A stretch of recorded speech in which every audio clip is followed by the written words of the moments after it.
wanted to give you an update on a couple of important items here as the day continues. First of all, about 10 minutes ago, the Senate sent down the two bills to the governor. One is, of course, the budget bill itself, which contains $11+ billion worth of actual cuts. The other is the one-time revenue measure, again, much of it put forward by the governor himself. Those bills, combined with the current year education bill and the deferral bills that are still subject to controversy, together with some additional bills that need to be taken up by the Assembly tomorrow, would amount to sending our $21.5 billion deficit reduction package to the governor. Now, we know and we have heard, of course, that the governor intends to veto those bills. But maybe he'll have a second thought. Maybe he'll have a second thought. I want to be hopeful. But certainly, we intend to do everything we can to put on his desk the billions of dollars of solutions necessary to avert IOUs and to avoid losing $3 billion of budget solution that we can't reclaim tomorrow. The second thing that I want to say is that the Speaker and I have had communication with the governor's office today. We were down there for some time this morning talking about how we might, at a minimum, find a way out of this all or nothing, you don't get it done by tonight plan by the governor to avoid the IOUs. And in that spirit, we sent, we gave the governor a letter in which we proposed and told him that we would in fact send down today and tomorrow our $21 billion worth of budget solutions, but that in addition we would do the following, that we would commit to send the governor a comprehensive package of reform measures over the next 60 days around areas of mutual concern, whether it be long-term state government cost reduction and accountability strategies, tax reform, realignment of state and local government responsibilities, reform of the initiative process. And that we would commit to being on our floor, our respective floors, by August 30th to take action on those subject matters. In addition, we told the governor that today, if we had an agreement, we would send him a down payment on 3 of the measures that he has identified as important to him and important to the state. One, restructuring Medi-Cal to move towards Medi-Cal managed care for the elderly and disabled. 2, to begin the process of centralizing eligibility determinations for public assistance programs, as well as a comprehensive bill around preventing fraud in the in-home supportive services program. We have not received a formal response from the governor, but from what he said to us and what we have heard about his statements this afternoon, he again wants a full solution on his terms, or else the state faces the IOUs. But let me, if I may, and I'll turn it over to the Speaker in just a moment, but let me tell you where I really think things are here and what this really comes down to. When you take away all of the strategy and the back and forth and the negotiation, it's coming down to really one key issue. And it's the issue that we identified at the very beginning of these negotiations. We said, the governor said clearly, no new taxes. The Republicans have said no new taxes. We have said we would not decimate the social safety net. And this debate is coming down over the next 7 hours to whether or not we cut the safety net in California to the bone. And here is what I mean. Yesterday, the governor, the administration presented you with some alternatives to his absolute elimination of the safety net programs. We have analyzed his new proposals, and I just want to tell you what it would mean and why they're not acceptable to the Speaker and I. Around IHSS, he reduces the cut, but he still seeks to remove 231,567 people from IHSS by saying that if you're a level 3 or below, you don't get any services. What is level 3? Level 3 recipients are people who need physical assistance to bathe. 231,000 plus people. On CalWorks, about 250,000 families, the adults in the families, would receive no workforce training and no child care when they get a job. For Cal Grants, the college scholarship program, his revised proposal would eliminate 22,000 students from receiving competitive grants. What are competitive grants? For the community colleges, for example, where 17,000 students would lose their grants, these are so-called second chance students. These are students who return to community colleges beyond their graduation date in high school. And there are people who are generally going back to school to gain the employment skills necessary to gain a job. That would be lost as well. The price is too high,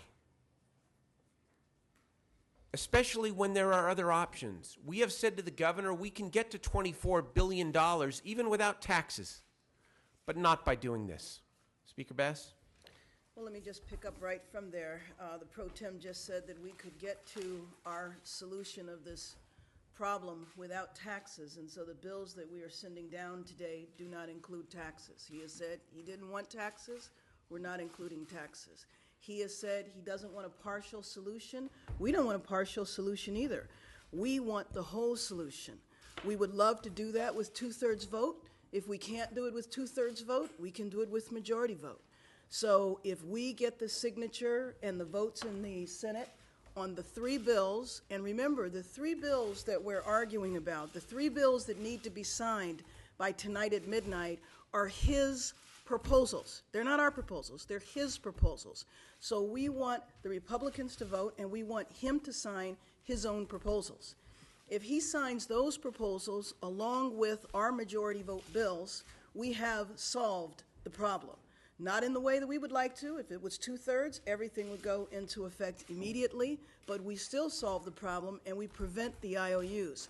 I believe the pro tem mentioned that we will lose $3.3 billion by midnight if they're not signed, but actually we lose more than that, because we would have 3.3 in immediate savings, but it would force us to spend $2 to $3 billion more in 09 and 010. So you are talking about a $6 billion in damage to our efforts to close the $19.5 billion budget. And so, again, although we would like to have a full proposal, at a minimum, he signs these, and then if he signs the majority vote, we do have a full proposal. It will go into effect a little bit later. On IHSS, as the pro tem mentioned, we are committed to reform also, and we've been talking about reforms over the last month. We've talked about the fact that we will be forming a joint conference committee to look at several areas, but just take the issue of IHSS. In the Assembly Committee today, we heard and passed out of the Assembly Human Services Committee 2 bills sponsored by Abel Maldonado, which address IHSS fraud. So we want to move forward on the reforms, but we are not going to blindly accept sweeping last-minute policy demands. We need for the governor to do the right thing by California, to not allow us to go into a situation where the controller has to issue IOUs. It is completely unnecessary for the IOUs to be issued. We want his signature on his proposals. Thank you. May I just reiterate, because I think just to amplify a point that the speaker made about the impact of losing the education cuts tonight. What happens is if the education cuts are lost, the so-called maintenance factor under Prop 98 kicks back in. And so not only would we lose the $3 billion in savings in the current year, but we would then also owe, under Prop 98, the K-14 system an additional $2 to $3 billion.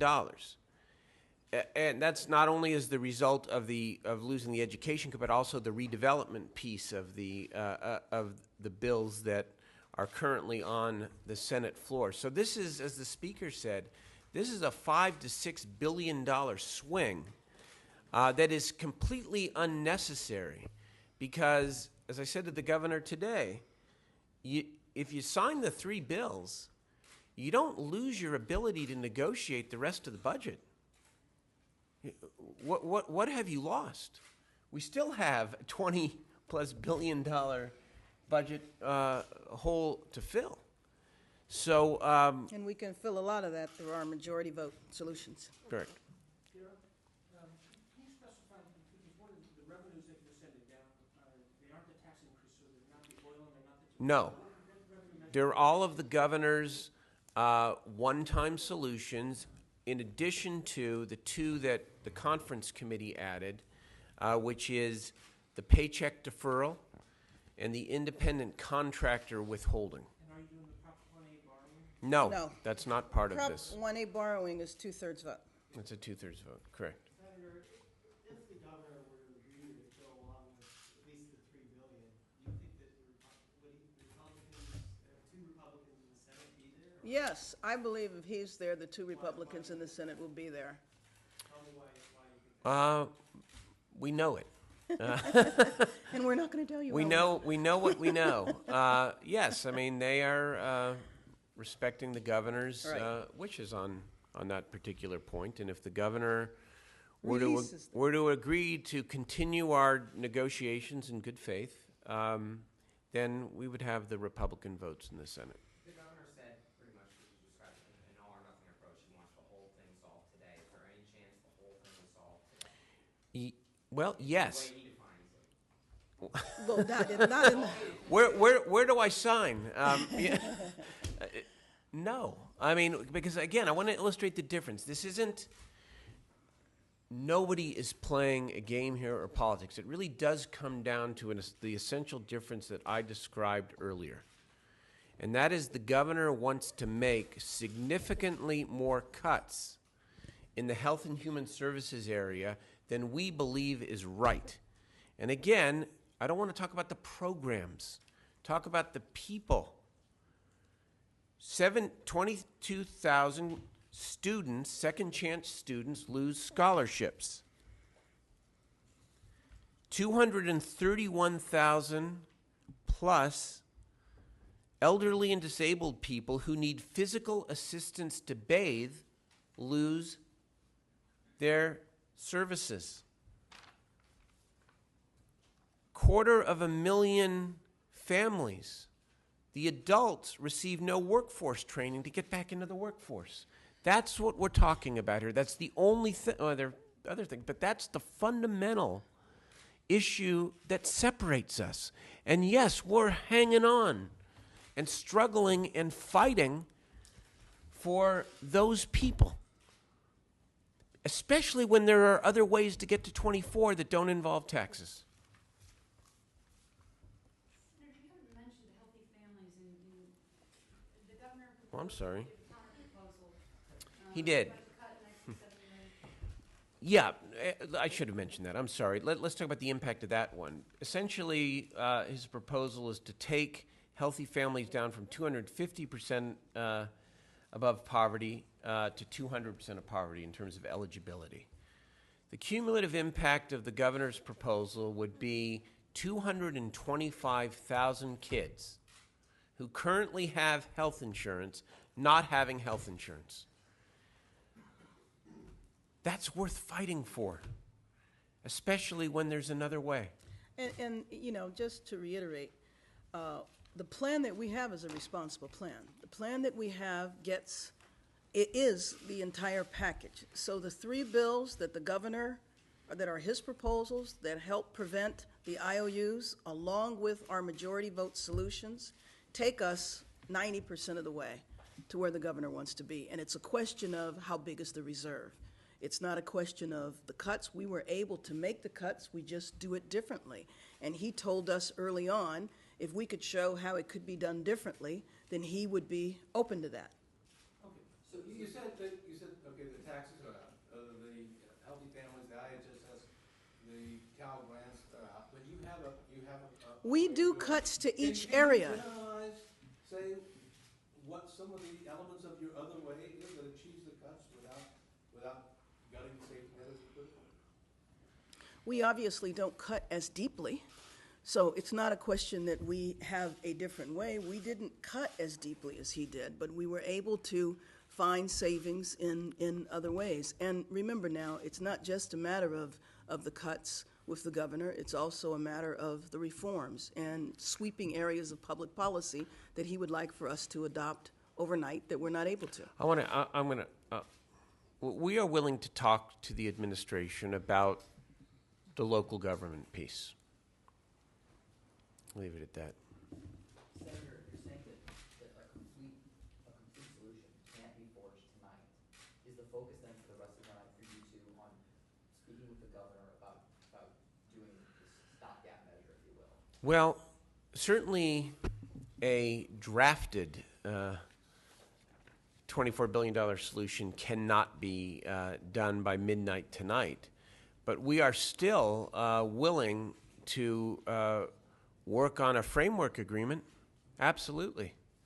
But at a minimum, always is at a minimum, those three bills need to get signed. Why would we want to put ourselves essentially $5 to $6 billion deeper in the hole? That's completely counter to the governor's own aggressiveness around resolving the budget deficit. Okay? What are we going to do? What's the strategy for the next several hours? Well, we certainly have to get back to the Senate floor on the three bills. Those bills are on call. But in the meantime, we expect to be having more conversations with the legislative leadership and the administration. And the assembly, not giving up. The assembly is on recess right now, but we're ready to go back at any time, should we have a need to. As you know, we've. What did you say? Is there any hope of getting those two Republicans on the $3 billion? Yeah, there's always hope. There's always hope. It does, it doesn't appear so at this point. But look it's 4:30. Got 7.5 hours, and we're not giving up. 7.5 hours for $5 billion. Thank you.